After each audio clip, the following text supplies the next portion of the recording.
want to turn to today's conversation as soon as possible. So I'm going to hand the reins over to our moderator, Dr. Kaf Daraza, a leading neuroscience researcher at Duke Medical Center and also a Research America board member. So Kaf, over to you. Thank you so much, Jenny, and thank you all for joining us at your homes today.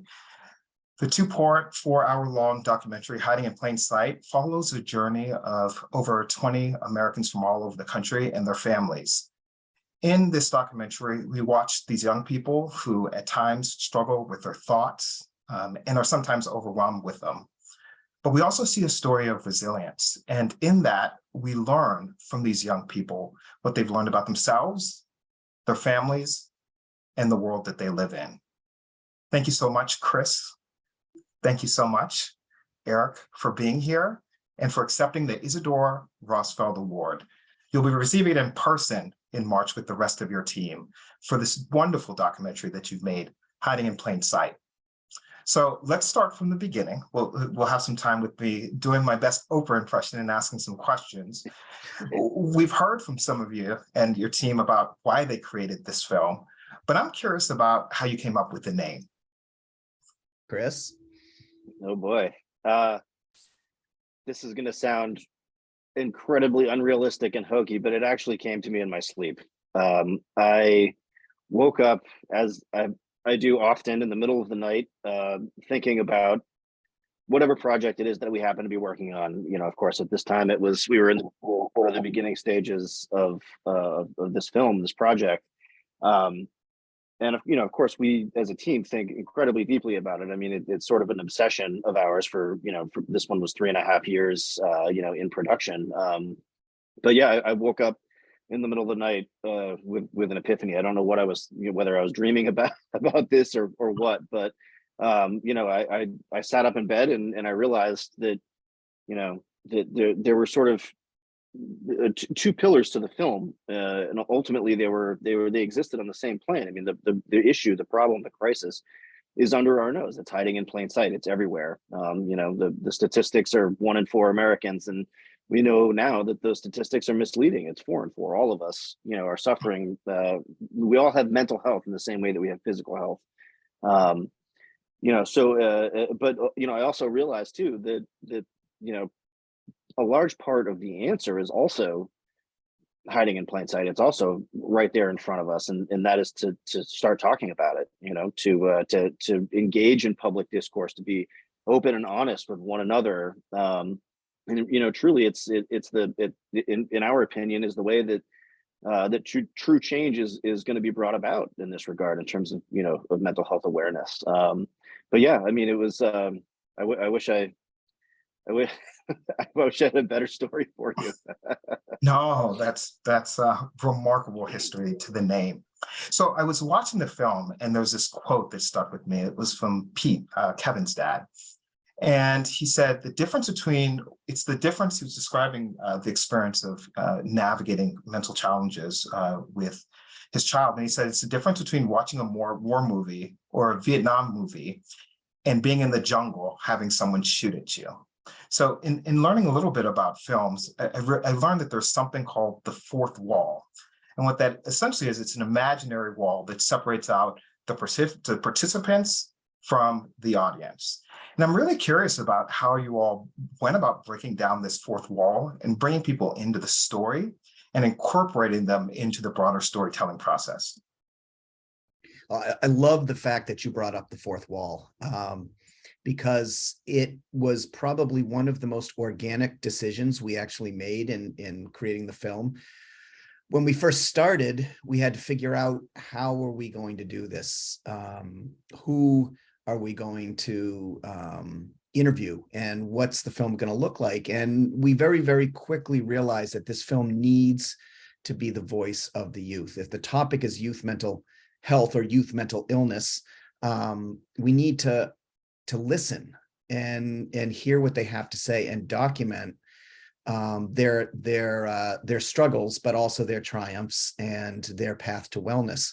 And I think that in that process, we saw that each of our young people had this incredible desire to help others.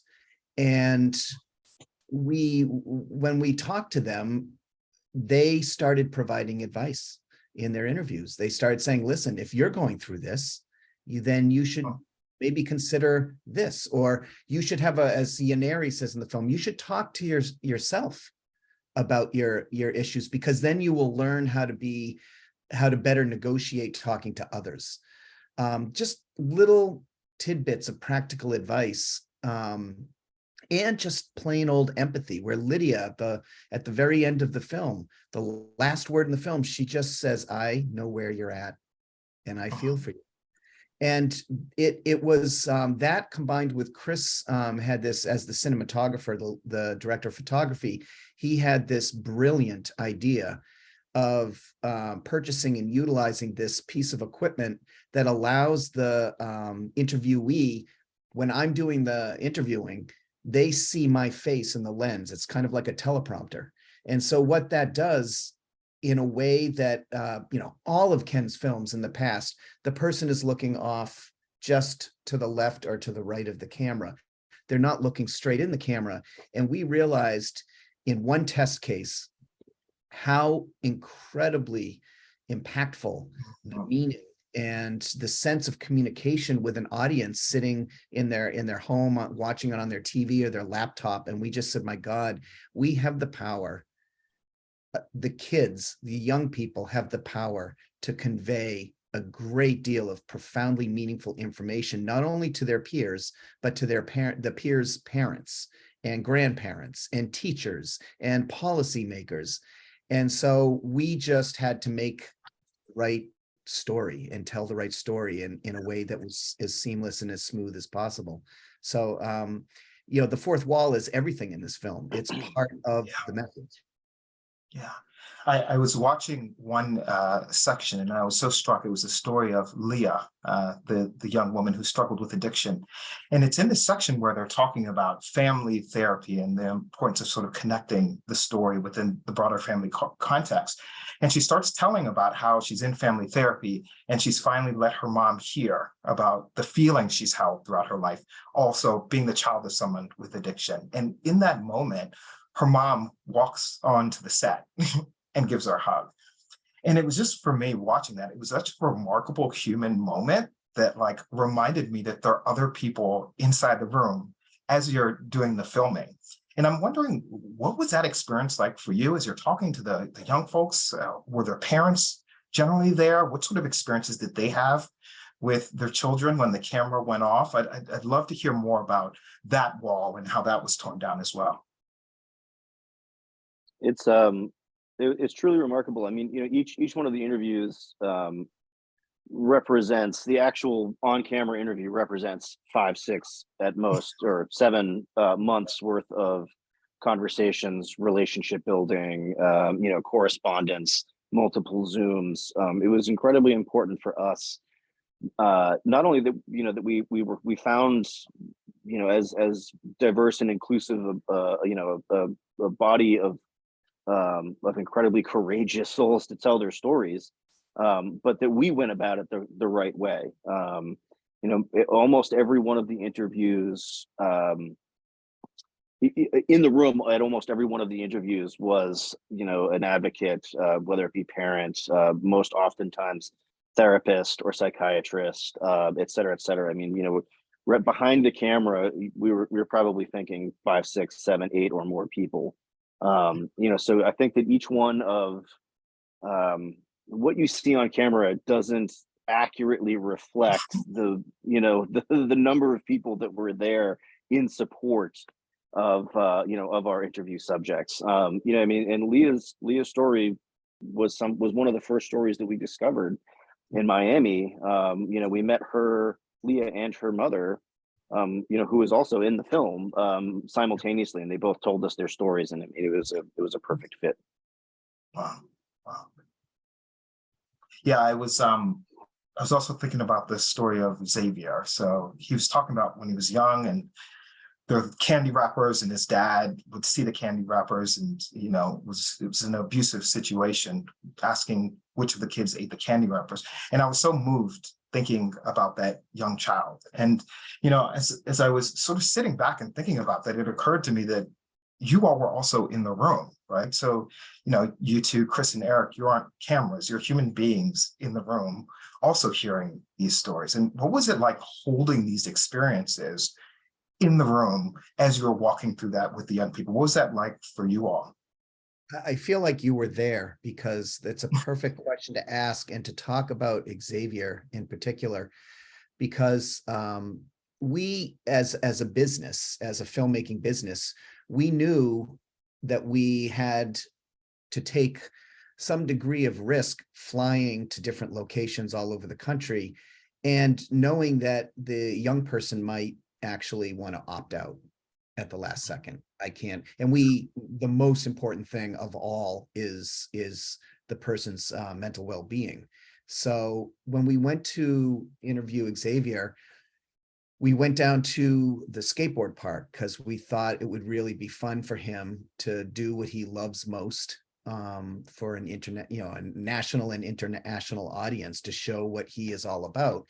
And you see images in the film where he's just sitting on a bench at the skateboard park and doing nothing. He was actually wanting to tell us to leave. He became very he was being very critical of himself. He became very anxious.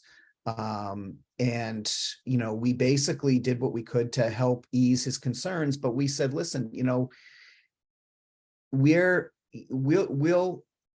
it's your story to tell, is what we basically said. This is not us. We're not there to change your story at all.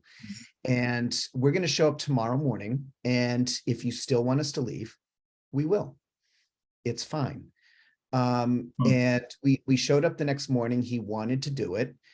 His therapist was there. And then the most remarkable thing, while we knew about the stories of his father, he had asked his therapist and his mother to tell us that his father was not a topic for discussion. And sticking to our premise, this is their story to tell the way they want to. We're giving them the power. We're giving them the voice. So I started conducting the interview and talking with Xavier, and making him feel comfortable. And I talked a lot about my own experiences with mental health challenges. And we got to a point about 30-40% of the way through the interview. And I asked him a very kind of base question. I said, what was it like living in Georgia? And he said, I remember the smell of cigarettes, because it's very triggering for me when I smell cigarettes, because my father smoked cigarettes and he used to beat me with sticks. And he said, yes, that's happened.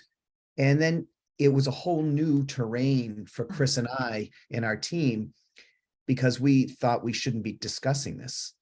And in the long run, he told us just about everything that was on his mind and had been on his mind for a large portion of his life.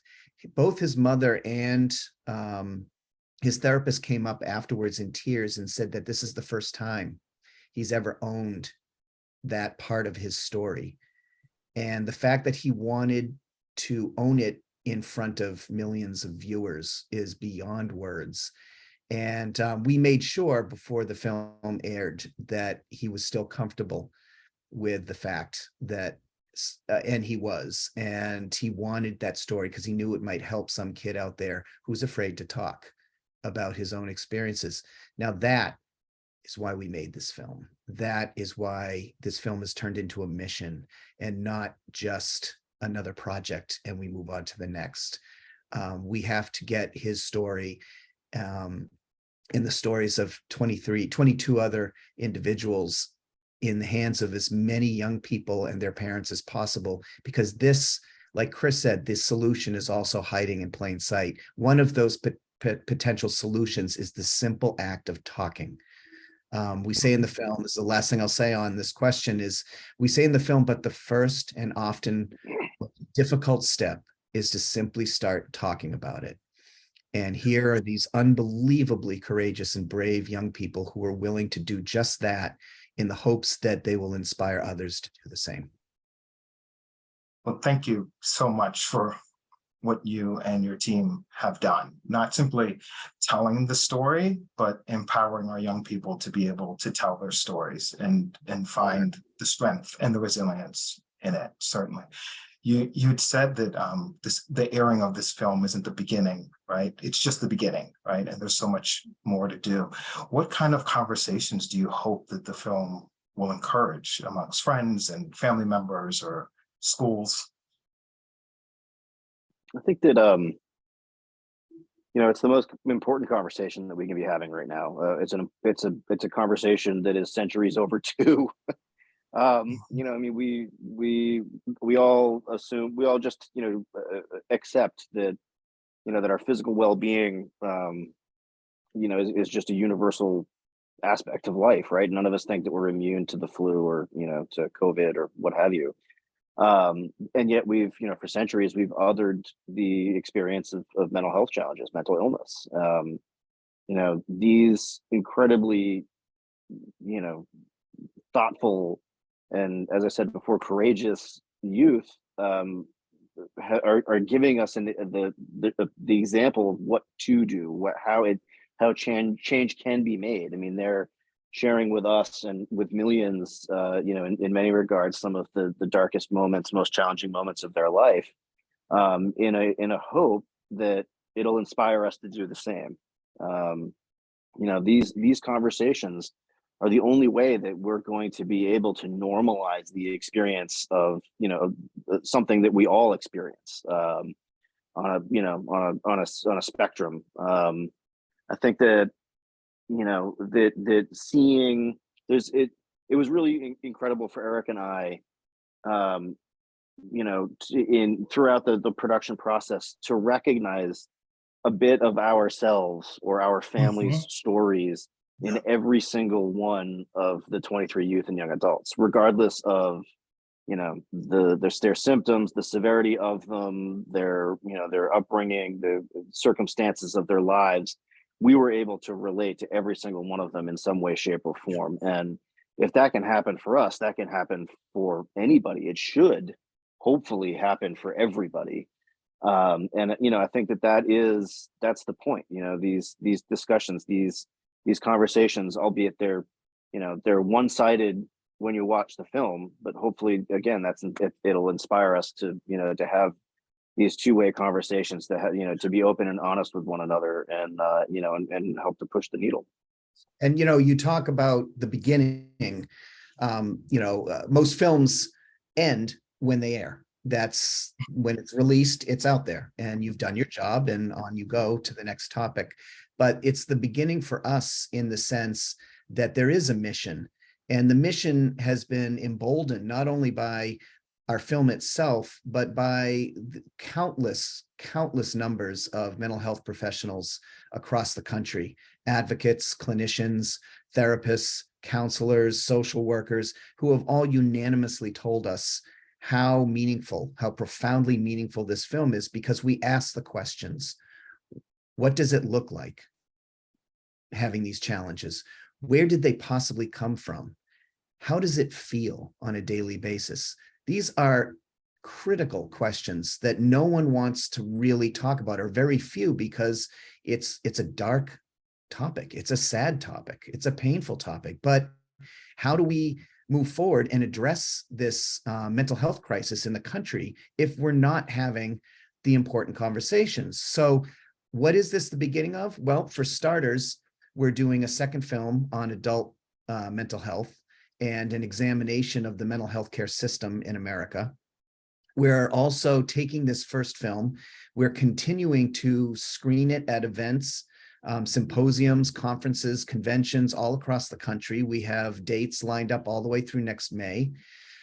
We are also in the process of actually editing down the film into teachable curriculum segments, 24 chapters, with a core compliant curriculum attached to each chapter, so that teachers in their respective communities across the country can pick and choose what they think is suitable or appropriate for in their community standards. And perhaps maybe they have someone sadly who may have taken their life recently, and they might want to focus on certain chapters that help educate and inform their young people on how to handle this. Or maybe they want to watch the stigma or the self-harm or whatever it may be. We're going to cater to that, and we're in the process of doing that right now. And lastly, we're so dedicated and so wonderfully overcommitted that we're looking to raise money for a position at our company to have a producer who is solely in charge of continuing viewership for this very important film through educational capacities. So we're digging in deep with Garen Staglin of One Mind and Patrick Kennedy and the Kennedy Forum to really help keep this at the forefront of discussions across the country. Well, let me just say, meeting you two today, it's clear how at a human level, you are connected to this really important work. And in that humanity, you humanized every one of those young people. You made your story, our story, our story. And I think that's the real hope of reducing stigma, is when we all realize that we have a common and shared story. There was a quote that I'll borrow from the end. It said, "I know that in the past, when I've heard other people tell their stories, it makes me feel more validated. And it's a reminder that things can get better." So I want to thank you today for sharing yourselves with those young people, allowing them to share themselves with us, and teaching all of us what it means to be human. Do you have any advice you would share with us before we took some questions from the audience? Chris? I think that it's incredibly important that we recognize collectively our shortcomings when it comes to, education, awareness, relatability. I think that in so many times in so many panel discussions and talks, we've brought up the example that if somebody were to fall over and break their arm in the audience, that 99% of the people in attendance would know exactly what to do. Whereas if that same person was having a mental health crisis, I think that the numbers would be very different. And this is something that has been a pervasive issue for mankind since the beginning of recorded history. And here we are still in the 21st century playing catch up. So I think that it is it's so paramount for each and every one of us to to first and foremost acknowledge that this exists within us, or that we have the capacity for it to exist within us, and then move forward, sort of normalizing the experience and learning more about it. I think I have just two quick pieces of advice. One is, and I'm referencing the film, but I'm also referencing anyone's individual path or journey with mental health challenges. It's so critical to take in the whole journey, not just the positive aspects and the recovery, but you really need to comprehend and appreciate the hard times, the difficulties, the crisis moments, because that religious phrase that fruit does not grow in the peaks, it only grows in the valleys. And it's really a great metaphor. We have to have the whole discussion is the first piece of advice.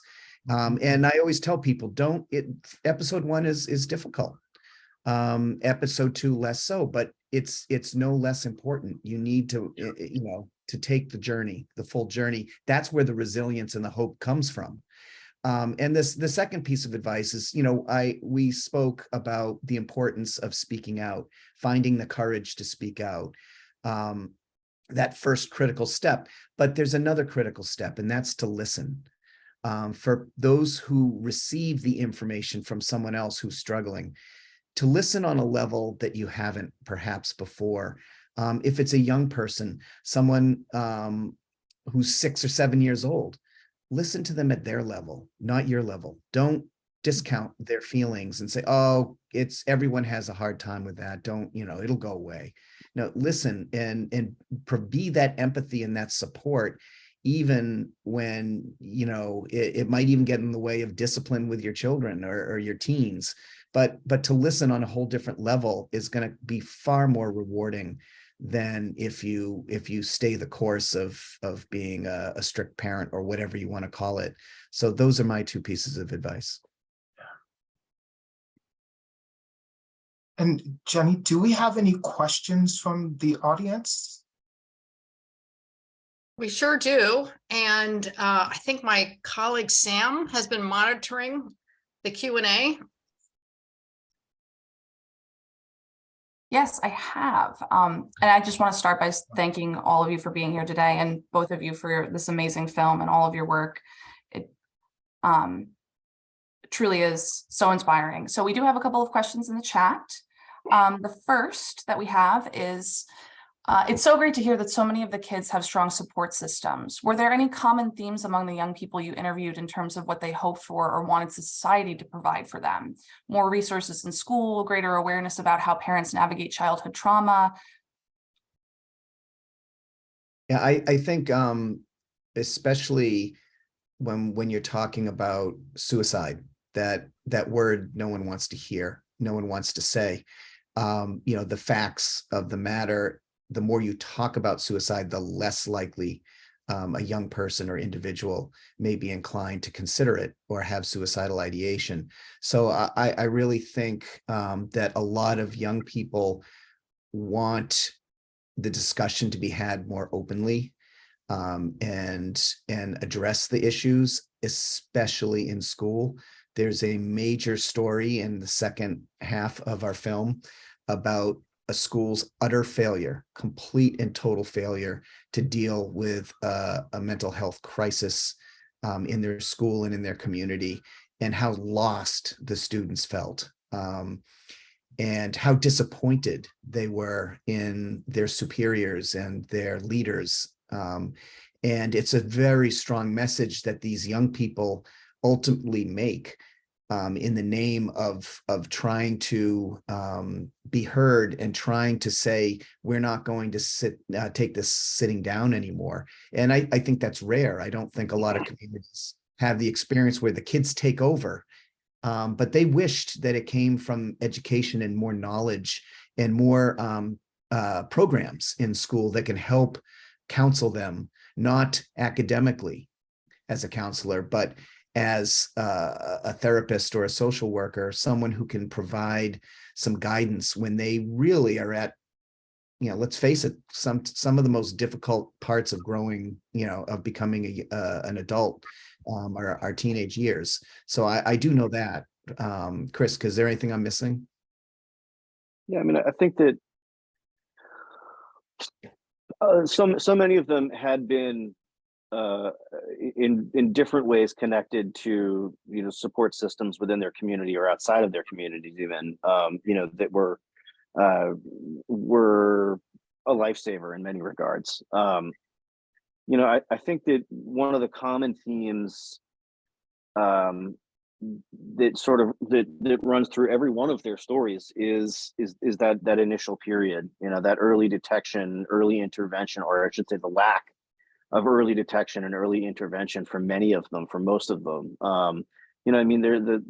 These statistics are accurate. Here in the US, the wait times for mental health care services are in months to years, and this is after whatever that initial period is, between the time when the onset of the mental health challenge and the period of acceptance where the individual or the advocates, the family members, finally come to accept the fact that they need help. I mean, my own experience, my own familial nuclear family experience is exactly this. I think that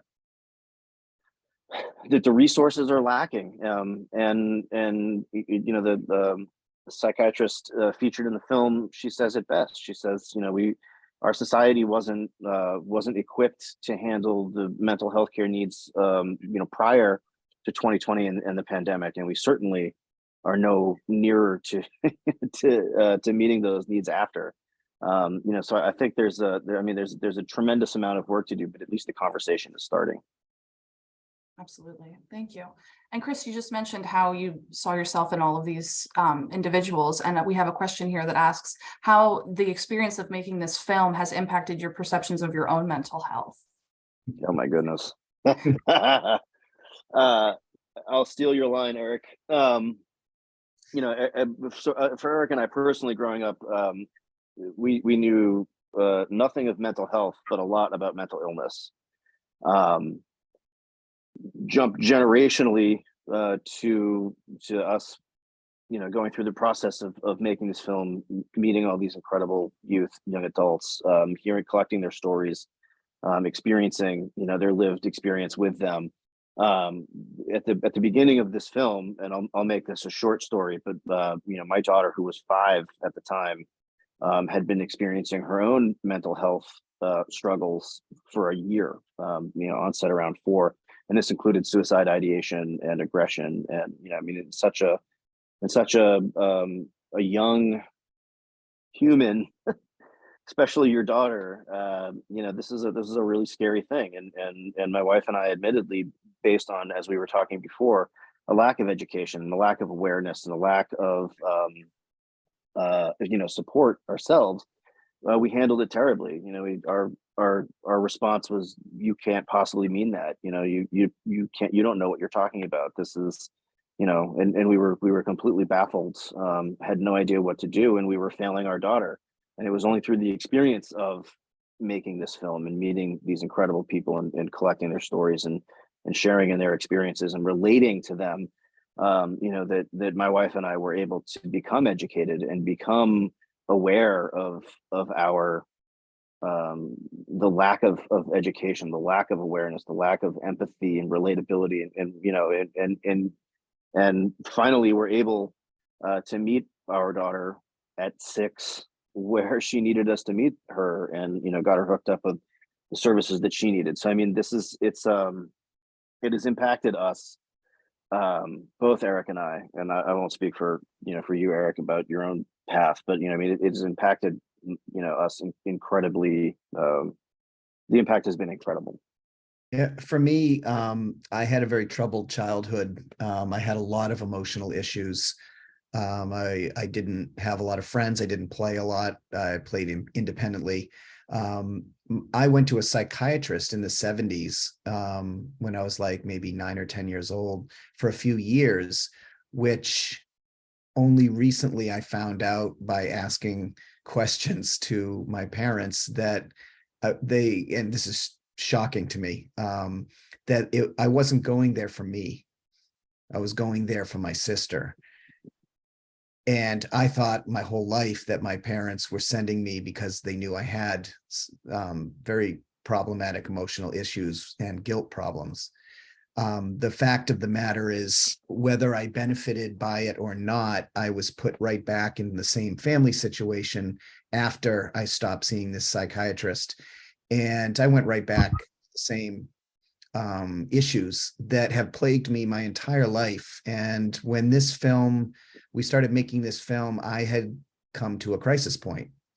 And I actually had a series of breakdowns, a series of very stark realizations that I shared with Chris. My relationship with my own brother was in jeopardy, had been for quite a while, and I didn't see it until these unbelievable young people. McKaylen in our film was one of the most significant contributors to my realization.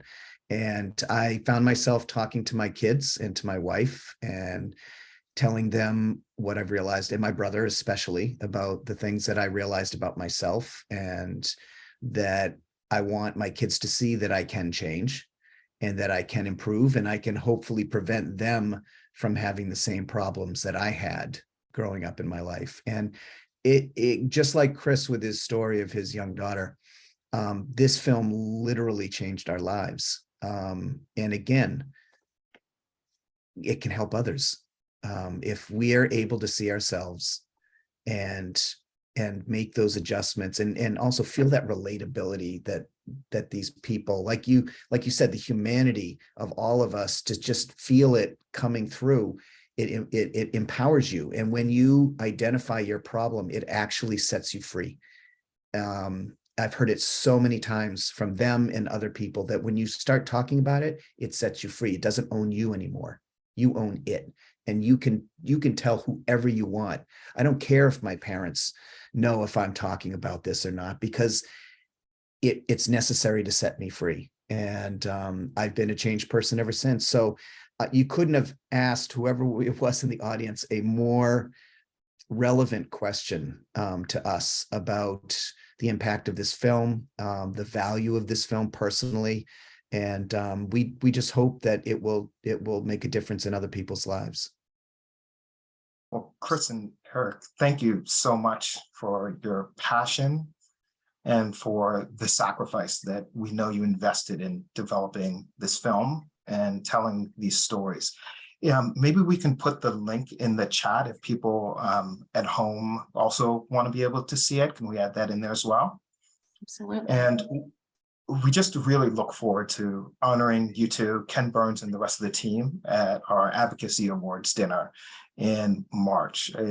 It's a tremendous honor for me to be able to meet you all in person, and I look forward to joining the rest of you there as well. Thank you so much for being here today and for telling these really important stories. As you said, this is simply the beginning. Thank you all. Thank you. Thank you, Thank you. guys.